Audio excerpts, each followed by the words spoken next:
Hello and welcome to Bleav in San Diego Baseball. My name is Alex Miniak, your host. Some know me as the voice of Petco Park. The others know me as the roommate to this guy, Heath Bell, the three-time All-Star on this show here. We're in boxes right next to each other. Isn't that cool? Yeah. As the years gone by, we've become good friends. We've become good friends, and we love doing this show for you. By the way, if you have not subscribed yet, make sure you follow us on Apple Podcasts and Spotify. It's Bleav, spelled B-L-E-A-V, in San Diego Baseball. Of course, we have a website too, BLEAVINSD.com, and check out our fan polls up there. We've got one, which is a theoretical, if the Dodgers and the Giants never moved west, who would become the Padres' rival? If you want to figure out what that would look like in an alternate universe, make sure you go to our fan poll and check it out. Of course, we are in the midst of a really crucial couple of weeks here facing division foes, the Giants and the Dodgers, not once, but twice, on the road and at Petco Park. And now, while the team is on the road, I want to know what it's like pitching at both of these parks, because my man Heath over here has done so over his career. Heath, I want to know, what is your Dodger Stadium memory, or what did you like or dislike about pitching at Dodger Stadium over the years? I'm sure Padres fans can think of a lot of reasons to dislike Dodger Stadium. I want to know what you're thinking, both good and bad. Well, I kind of grew up a little bit near Dodger Stadium. I was kind of more in Anaheim, so in between, but I had some friends that were Dodger fans, and I always traditional go have a Dodger dog, every time I went to the stadium, and then 20 minutes later, I regret having a Dodger dog. But I always had one, but what pitching there, they've got a really good mound. Their bullpen mound is like average or whatnot, but their mound on the field's always been crisp, always been really, hard. You can't dig a hole, and I enjoy those mounds. Not bad, I mean, the fans usually left a little bit early, so it wasn't like, like it is today. So I didn't really mind playing in Dodger Stadium. It was kind of like, for me, it was like the West Coast old stadium, with Yankee Stadium or Fenway or Wrigley. I mean, it's not as old as that, but it's kind of old, So it's kind of like the new old. And then San Francisco, the bullpens were on the side. They would do, how like the pitcher would throw and they'd go whoop, whoo, back and forth, where the third or fourth throw, when they get going, I would act like I throw it and I wouldn't throw it. And I'd turn to them and just kind of laugh at them. So they never really got in my head. They tried to, but San Francisco, what I remember is it's just always a little chilly. Mm-hmm. Nice ballpark. And I will say this, Dodger Stadium had the best water pressure in their showers. Oh, water pressure, showers are the best. And the Giants, the food's probably going to be 2 or 3 days old. So in San Francisco was like, eat before you get to the ballpark, because that food's not going to be good. It's going to be old. So no fresh garlic fries in the visiting clubhouse. No, they always had a chili and stuff. And it was funny. I forget who did it. He actually brought a golf ball and put it at the bottom of the chili to see if it was going to be there the next day. And the golf ball was there at the chili. And the clubbie's like, oh, no, I make that chili every day for you guys. Try to get chili, when it's cold. Yeah. Hot chocolate and chili and cheese or whatnot. But, yeah, it was just bad. That's interesting. As a fan from the Dodger Stadium point of view, from a game presentation standpoint, I always find it very loud. I mean, I'm thinking of it from a technical standpoint. You have that center stack of speakers in center field. It's pointed towards the entire stadium. Did that ever affect you on the mound? It was annoying. It wasn't on the mound, no, but during batting practice, it was annoying, because if you're at center field, it was right there. Yeah. So, but and the bullpen, it's off to the side, but when you're playing, it's really loud. Let's put it that way. Yeah, that's the AV nerd in me asking. I'm wondering how that affects people on the field. And then it's in San Francisco, talking about speakers. Mark Grant? I know him well. Okay, so Mark, it literally sounded like the guy that spoke there, exactly like Mark Grant. Huh. Everybody would be like, is Mark Grant announcing? Cuidado, piso mojado. Did you like the bullpens on the field, or did you like the ones behind the fence better? That was something that I've always wondered from a pitcher's POV. Okay, so in San Francisco, there was no place to sit in the bullpen. So you were in the dugout. So it's just a little bit different feel where if you were going to get up, you had to walk down there. Where in Wrigley, when it was on the field, there was a place to sit. There was a bench. You know, in Tampa, there's a bench to sit out there. Yep. I don't mind it. If I had to pick one or the other, I'd pick, the one behind the fence just because, if the catcher misses it or you want to try something, you could really bounce a pitch and it's not going to go on the field. But where on the field, it's going to roll all the way to home plate or go to the outfield. So you don't really want to, bury one too bad or try something and really let it go. So, yeah, but it was a good time. It was fun time to stand there next to the catcher and make sure, he doesn't get hit. And hopefully the pitcher doesn't throw a wild one and hit you in the back of the head. But I miss doing that. Those were fun. You're on the field, but you're not on the field. Right. When I worked in New Hampshire, the bullpens were on the field. In fact, they had to move them to the other side of the wall per MILB regulations somewhat recently, within the last couple of years. And you said you were talking about Tampa Bay. Tampa Bay used to have them on the inside of the wall and then move them out onto the field. Yeah, I don't know. I think they were trying to get more picnic tables, get more people to the stadium. That stadium was built for baseball, and it was built horribly for baseball. Well, I grew up in that area. I grew up in St. Petersburg, Florida. When it was being built, I can remember the concrete columns going up. I can remember going to the food fairs and every field trip you could think of in middle school, book fairs, computer part shows, anything that place could hold. New Kids on the Block concerts. I saw Supercross there. And then I had season tickets for Tampa Bay Storm Arena football. And then in high school, I remember getting buy one, get one tickets to watch the Lightning play hockey in that place. This was all before it opened for baseball. So it's been a bunch of things when it had a roof. They need a new stadium. Hopefully they build a new stadium, and it's a nice stadium this time. I agree. They deserve one. Well, it's back to school week here in San Diego County. Kids are going back, colleges, it's move-in. Everything's going on this week. And Heath, I know you love trivia. We did a Comic-Con trivia a couple weeks ago. Now we're going to go to history class, and we're going to do a Padres history trivia for you here. And we're going to see how you do. Let's see if we can give you a passing grade. But you know what? Hey, D is for diploma, too. We'll take that if you get 6 out of 10. So, Heath, are you ready for history class here on Bleav in San Diego Baseball? No, I'm not, but let's go. Come on, I promise. This professor's not going to be too tough on you, all right? All right, question number 1 in Padres history trivia is, when did the Padres begin play as a Major League Baseball team? Is it A, 1961, B, 1962, C, 1969, or D, 1977? For some reason, I think it's 69. Is it 69? And yes, it is. So all those, by the way, are all Major League Baseball expansion years. I Bleav 61 was the Angels, 62 the Mets. Of course, we came in 69 with the Expos, 77 was the Mariners. So yeah, but that is the correct expansion era year. Our next question, who was the first owner of the Padres when they joined Major League Baseball? Is it A, Ray Kroc of McDonald's fame, B, Ron Fowler, C, Arnold Smith, or D, John Morse? Who was the owner in 1969?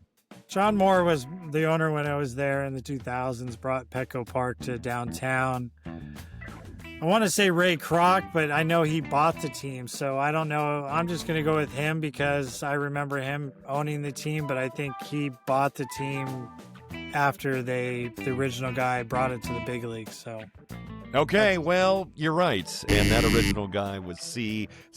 Arnold Smith. Yeah, okay. See, I didn't even know that, so I was just like, well, I'm just gonna throw it out there. Is it fair of me to give you a test before we even took a class together. I should have said C. It's always, if I don't know, it's always C. It's always, the answer is C or D, all of the above, but not in this case. Yeah. All right. Question number 3. Who did the Padres defeat in their first major league game? Is it the Houston Astros, the New York Mets, the St. Louis Cardinals, or the Los Angeles Dodgers? This one could be kind of a crapshoot. I don't really expect you to know it, but it's still interesting nonetheless. I'm just going to say the Cardinals, but I have no idea. But I have a funny suspicion it's Houston. Yeah, because it is. They defeated them 2-1 in their very first game at San Diego Stadium. Played in front of like 23,000 people. That was it. We're so used to these 44, 45,000 crowds now that the first game only drew 23,000 people. Who won the first Cy Young Award in Padres history? You're a pitcher. I'm guessing you could probably get this one. Is it A, the crafty lefty, Randy Jones? Is it Gaylord Perry? B, is it C, Mark Davis, another award winner of some sort? Or D, Blake Snell? Good friend of mine, Randy Jones. Yeah, we love Randy. I always love doing the alumni softball games with him at the military bases around San Diego. He's a great guy. Love hanging with him. He won that Cy Young in 1976. The number 31 is retired for Padres player and Hall of Famer who?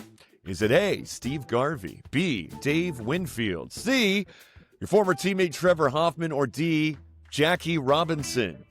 I think it's the one guy that was drafted in the first round in every sport, Dave Winfield. It would be. It would be Dave Winfield. That is correct. Jackie Robinson, of course, retired, and that was a Major League Baseball thing all across the league, but his number is actually right above my window at Petco Park.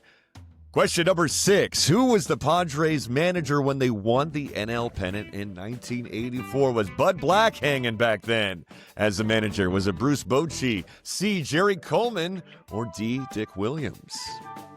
Oh, in 84, that was, is that Dick Williams? It was Dick Williams. Yeah, that's kind of a process of elimination for you. Well, I think I remember Dick Williams in that game. What was it? Him and Goose Gossage had an issue. You know, towards I think it was the World Series in Detroit, and yeah, there's a story behind that. But anyway, yeah. Well, by your process of reasoning, there you are correct. Question 7. Which Padres player stole 70 bases in a single season? Is it A, Gene Richards, B, Alan Wiggins, C, Bip Roberts, or D, the Wizard of Oz, Ozzie Smith? Well, I'm thinking it's Ozzie, but I got a feeling it's not. So I'm going to go with Glenn Richards. Gene Richards. Gene Richards. All right. Any of the Richards will do, but it's actually Alan Wiggins. He did it in 1984, that World Series season. He had 70 bases. All right. You know, you've missed 3 so far. You still have a passing grade. Question 8. Which Padres player won the NL MVP award in 1996? Is it A, Ken Caminiti, B, Wally Joyner, C, Steve Finley, or D, Ricky, the Man of Steel Henderson? Well, Ken Caminiti, one of the best players ever. Yes, absolutely. Yeah, absolutely. 1996, he grabbed that NL MVP award for your San Diego Padres. Question 9, who was the first Padre to hit 50 home runs in a single season? Is it A, Nate Colbert, B, Greg Vaughn, C, Adrian Gonzalez, or D, Manny Machado? A lot of good home run hitters on that list. Which one? Mr. One-Hand Catch in the outfield, don't need a glove, Greg Vaughn. That is Greg Vaughn. He did it in 1998, another World Series season. And our final question, Heath, who holds the Padres single season record for saves? Is it Mark Davis, Cy Younger, B, Trevor Hoffman, I think you would know that, or D, Robert Suarez? A single season? Single season record for saves for the franchise. Isn't it Trevor? I don't think I beat Trevor in that one. No, but you were close. In 2010, close. You had 47. Trevor in 1998 had 53. I know me and Trevor has the most consecutive saves without blowing one. I tied him. Yeah? Yeah. So, Okay. But All right. think I broke it on that one. So I had a runner on third, 2 outs, easy ground ball to Chase Headley at third, and he decided to throw a 2-hopper to first base, and Adrian couldn't pick it. Yeah. We ended up winning the game anyway, but it was Trevor Hoffman Day. He retired the year before. It was funny. And then I went on and saved like 15 more saves without blowing one after that. So I really could have blown that record. But anyway. For that factoid, I'm going to give you one back. So with an 80%, sir, here in Padres history class, you, my friend, earn a passing grade. So congratulations. Here's the thing. In high school, I got C's, so I'll take a C. That's not a C. I'm going to weight that as a B. Not a B+. I'm saying if I was at 70% and I got, 3 wrong out of 10, hey, that's 70%. That's called passing. That's passing, baby. And you passed here with flying colors. I'd say 80% is pretty good for you. Yeah, we never went over these questions before. So, and you didn't even take my history class. So there you go. Coming back on Bleav in San Diego baseball, a crucial series at Dodgers Stadium. And we want to know what we're up against. And we'll find out next after the break here on Bleav in San Diego baseball. Welcome back to Bleav in San Diego Baseball, the podcast. I am Alex Miniak alongside Heath Bell. Heath, the Dodgers this weekend up in L.A., always a tough place to play. But the Dodgers, I think, this year look beatable. I mean, going into the week, the Padres were only 2 games back. Dave Roberts was actually criticizing Shohei Ohtani for a critical steal attempt over the weekend.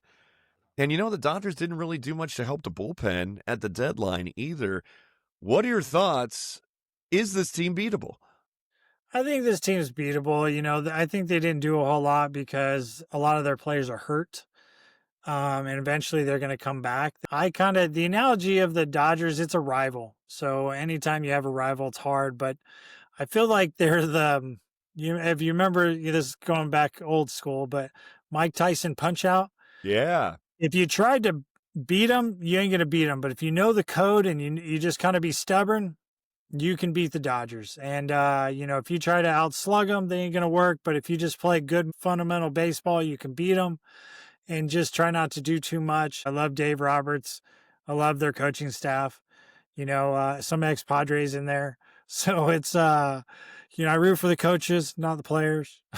But it's him getting mad at Shohei just proves the point. He's a good manager. It doesn't matter if you're a $1 billion player or whatnot. If you don't do things right or their style of baseball, then yeah, you're going to get yelled at. You're going to be getting talked to. So I tip my hat and respect him for that. But hey, when you're playing the Dodgers, and I really feel like, a couple years ago, you would say the Dodgers and Giants had this big rival.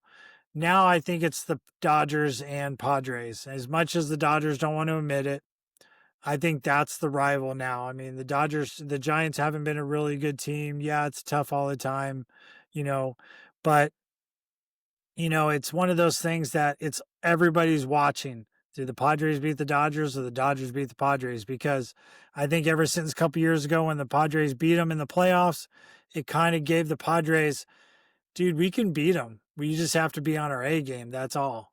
And they're beatable. Even though they're probably the favorites to win the World Series and favorites. And I mean, they're hurt and those guys are going to come back.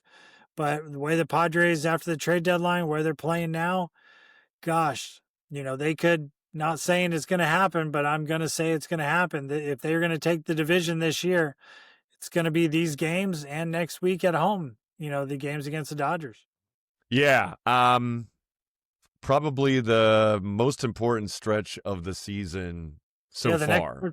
These 2 weeks, the Giants, Dodgers, Dodgers, home, away and at home. So the Giants are not a rollover team. You got to beat them. Mm-hmm.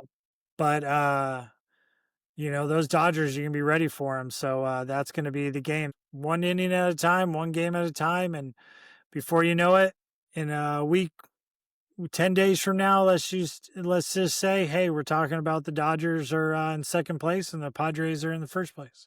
Well, that would be nice.